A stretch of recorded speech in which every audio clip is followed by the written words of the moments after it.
भारत और Taiwan China के कट्टर दुश्मन हैं और इनको नुकसान पहुंचाने के लिए चाइना किसी हद तक भी जा सकता है और दोनों को इक्वल फ्रंट के ऊपर घेरने की बात चाइना कर रहा है। चाइना ने अपना अनएम्ड हेलीकॉप्टर उसको टेस्ट किया है साउथ चाइना सी के अंदर, और रशिया ने जो यूक्रेन के अंदर गलतियां की है उसको ओवरकम करने की कोशिश कर रहा है।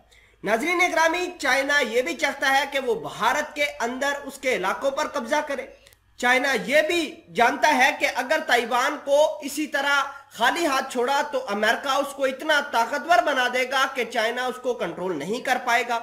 लिहाजा चाइना ने अपने वारशिप, अपने फाइटर जेट ताइवान को एंगेज करने के लिए लगाए हैं। उधर ताइवान ने अमेरिका के साथ 108 मिलियन डॉलर की डील साइन कर रखी है, जिससे अमेरिका और ताइवान के ताल्लुकात और मजीद अच्छे होंगे। और भारत के लिए भी अमेरिका ने एक बहुत बड़ा पैकेज रखा है, वो भी आज की इस वीडियो में डिस्कस करेंगे। और सारे के सारे प्लान अमेरिका इस वजह से बना रहा है ताकि वो चाइना को काउंटर कर सके।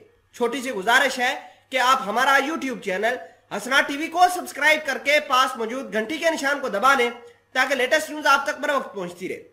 सबसे पहले अगर हम बात करें भारत की, तो भारत की सरहदों के ऊपर चाइना ने मुख्तलिफ रॉकेट तैनात कर दिए हैं, मुख्तलिफ मिसाइल तैनात कर दिए हैं और इसके अलावा आर्मर्ड व्हीकल मुख्तलिफ चेक पोस्ट के ऊपर तैनात किए हैं। नाजरीन ग्रामी, ऐसे हथियार चाइना बना रहा है जिससे लंबी दूरी और भारत की बेसिस जो दूर है उनको टारगेट कर पाए। इसके अलावा अगर हम बात करें भारत की, तो भारत को अमेरिका काफी अच्छी सपोर्ट कर रहा है। अमेरिका ने भारत को काटसा सैंक्शंस नहीं लगाई।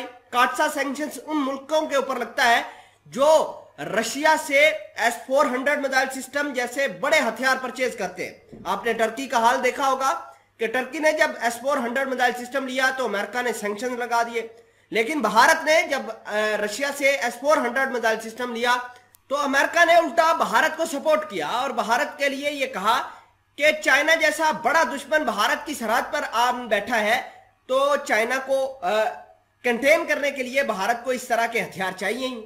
इसके अलावा अगर हम ताइवान की बात करें तो ताइवान के अंदर जाके चाइना के वारशिप वहां पर मिलिट्री ड्रिल कर रहे हैं, वहां पर अपनी ताकत का मुजाहिरा कर रहे हैं। इतलात ये भी हैं कि चाइना ने अपना अनएम्ड हेलीकॉप्टर वहां पर उसका टेस्ट किया है और चाइना वो गलतियां नहीं दोहराना चाहता जो रशिया ने यूक्रेन की जंग के अंदर दोहरा रहा है।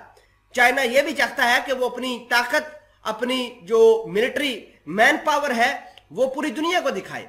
इस वजह से वो भारत की सरहदों के ऊपर भी आन बैठा है, ताइवान के अंदर भी लगातार अपने वेपन्स लेकर मौजूद है।